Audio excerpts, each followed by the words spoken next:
dan Pak Kepala BKKBN. Assalamualaikum warahmatullahi wabarakatuh. Selamat pagi, salam sejahtera untuk kita semua.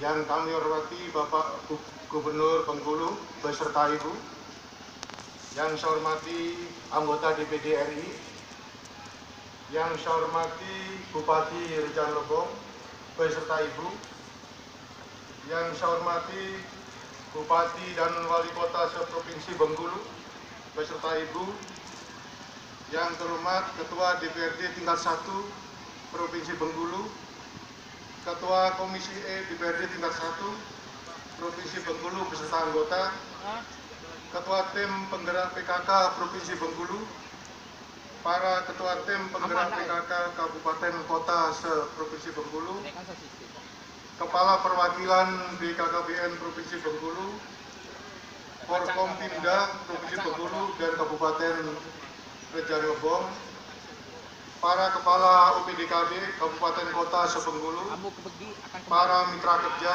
dan para tokoh agama dan tokoh masyarakat, dan juga para tamu undangan yang saya muliakan yang tidak dapat kami sebutkan satu persatu. Hadirin sekalian yang berbahagia, pertama-tama marilah kita panjatkan puji dan syukur kehadirat Tuhan Yang Maha Esa. Atas izinnya pagi ini kita dapat menghadiri peringatan Hari Keluarga Nasional yang ke-24 tahun 2017 tingkat Provinsi Bengkulu di lapangan Setia Negara, Curug, Kabupaten Rejang Lebong, Provinsi Bengkulu. Peringatan Harganas 24 tahun 2017 mengambil tema dengan Hari Keluarga Nasional, kita bangun karakter bangsa melalui keluarga yang berketahanan.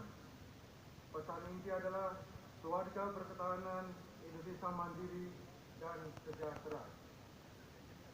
Tema dan pesan inti tersebut diharapkan dapat menjadi pemicu bagi keluarga Indonesia untuk terus berupaya meningkatkan ketahanan keluarganya hingga mampu melahirkan generasi ke depan yang lebih berkualitas.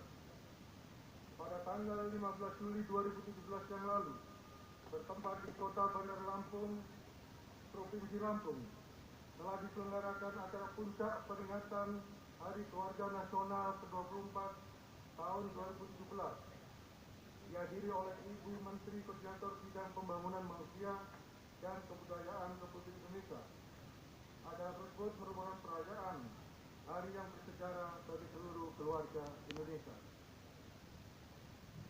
Sesuai butir kelima nawacita, yakni membangun kualitas sumber daya manusia Indonesia, dan butir ke-8, yaitu melakukan revolusi karakter bangsa, maka program kependudukan, keluarga berencana, dan pembangunan keluarga atau KKBPK harus diterapkan dengan merevitalisasi program KB yang diakui semakin melemah sejak reformasi 17 tahun yang lalu.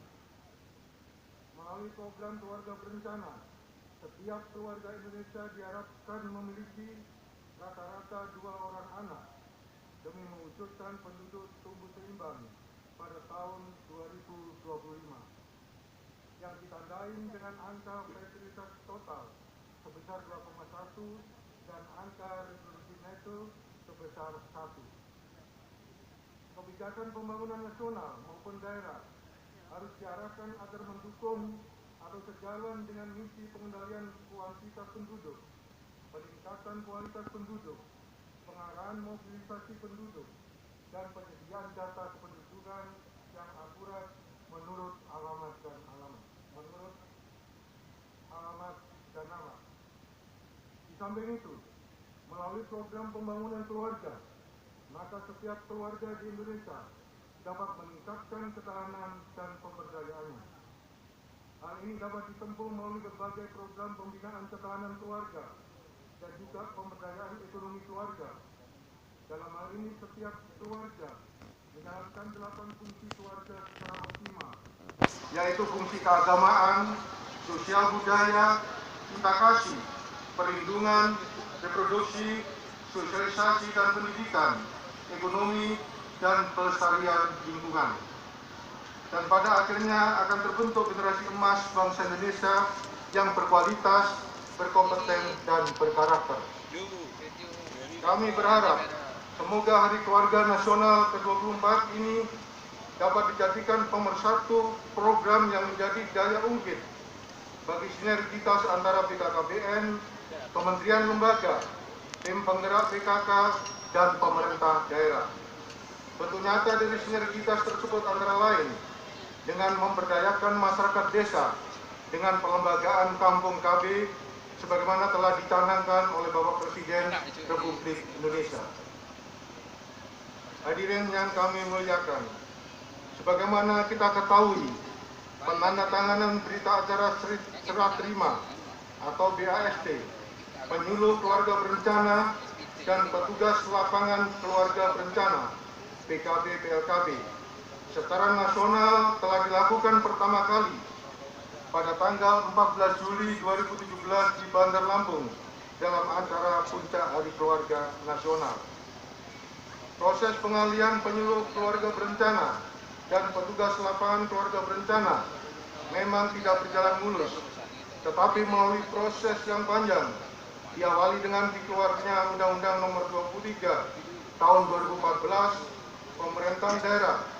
Dalam pasal 404 antara lain dinyatakan bahwa serah terima personil, pendanaan, sarana dan prasarana, serta dokumen sebagai akibat pembagian urusan pemerintah antara lain pemerintah pusat, daerah provinsi, dan daerah kabupaten kota yang diatur terhitung sejak undang-undang ini dilakukan paling lama 2 tahun terhitung sejak undang-undang ini diundangkan. Namun demikian untuk alih kelola penyuluh KB dan PLKB tertunda 1 tahun. Hal ini disebabkan karena kesiapan pembiayaan yang cukup besar terhadap 15.458 personil. Bapak, Ibu, dan hadirin sekalian, setelah tertunda dalam jangka waktu yang cukup lama, akhirnya pelaksanaan BAST bisa dilakukan pada kegiatan hari ini. Namun demikian, pengalihan tetap 1 Oktober 2016 dengan surat pernyataan melaksanakan tugas 1 Januari 2018. Artinya bahwa segala hak-hak PKB dan PLKB, baik itu hak keuangan maupun kepegawaiannya, masih menjadi kewajiban pemerintah daerah sampai tanggal 31 Desember 2017 dan akan beralih ke BKKBN terhitung mulai 1 Januari 2018. Setelah pelaksanaan BAST sesuai dengan amanat pasal 119 ayat 3 PP nomor 18 tahun 2016, pemerintah daerah masih mempunyai kewajiban untuk menyediakan biaya operasional PKB dan PLKB dalam melaksanakan tugas kedinasannya. Dengan dialihkan penggajian PKB PLKB, diharapkan pemerintah daerah bisa lebih berkonsentrasi dalam pembiayaan operasional bagi PKB PLKB. Bapak Ibu yang saya banggakan, pada kesempatan ini saya juga menyampaikan terima kasih kepada saudara-saudara bahwa saat ini BKKBN telah melewati situasi yang krusial dalam rangka alih kelola PKB dan PLKB ke pemerintah pusat. Hal ini sebagai implementasi Undang-Undang Nomor 23 Tahun 2014 tentang pemerintah daerah. Kami menunggu proses penyusunan regulasi melalui koordinasi dengan Kementerian Dalam Negeri, Kementerian Keuangan, Badan Kepegawaian Negara, dan Kementerian Pendayaan Aparatur Negara dan Reformasi Birokrasi, maka saya tegaskan kembali agar mulai saat ini kita menyebut PKB dan PLKB menjadi penyuluh KKBPK. Semoga alih kelola penyuluh PKB dan PLKB dari pemerintah daerah, kabupaten, kota ke pemerintah pusat berjalan sesuai dengan amanat Undang-Undang 23 tahun 2014. Bapak Ibu yang saya hormati, pelaksanaan program KKBPK pada tahun 2017 telah memasuki triwulan ketiga. Untuk itu koordinasi antara pemerintah pusat, dalam hal ini BKKBN, dan daerah perlu diperkuat, terutama dalam hal penjabaran arah kebijakan dan strategi program KKBPK ke dalam berbagai kegiatan prioritas di seluruh tingkatan wilayah. Selain itu, pemerintah daerah, provinsi, kabupaten, dan kota harus dapat mengembangkan berbagai bentuk kegiatan prioritas untuk diimplementasikan di lini lapangan. Berkaitan dengan itu, berbagai kegiatan implementasi operasional yang bersumber dari APBND maupun APBD harus terintegrasikan. Dengan demikian, pemerintah pusat, pemerintah daerah dapat bekerja sama dengan baik dalam pembangunan kependudukan dan keluarga berencana dalam rangka meningkatkan kualitas hidup manusia Indonesia. Bapak Ibu yang saya hormati, mengakhiri sambutan ini, saya mengucapkan terima kasih kepada seluruh pihak yang telah membantu menyukseskan penyelenggaraan rangkaian kegiatan dalam rangka Harganas ke-24 tahun 2017 tingkat Provinsi Bengkulu. Saya juga ucapkan selamat bergabung kepada saudara-saudara penyuluh KB dan PLKB menjadi penyuluh KKBPK. Semoga momentum ini dapat dijadikan daya ungkit bagi sinergitas antara BKKBN, PKK, pemerintah daerah dan provinsi, dan pemerintah daerah kabupaten dan kota, khususnya di Provinsi Bengkulu, untuk mewujudkan Indonesia sejahtera.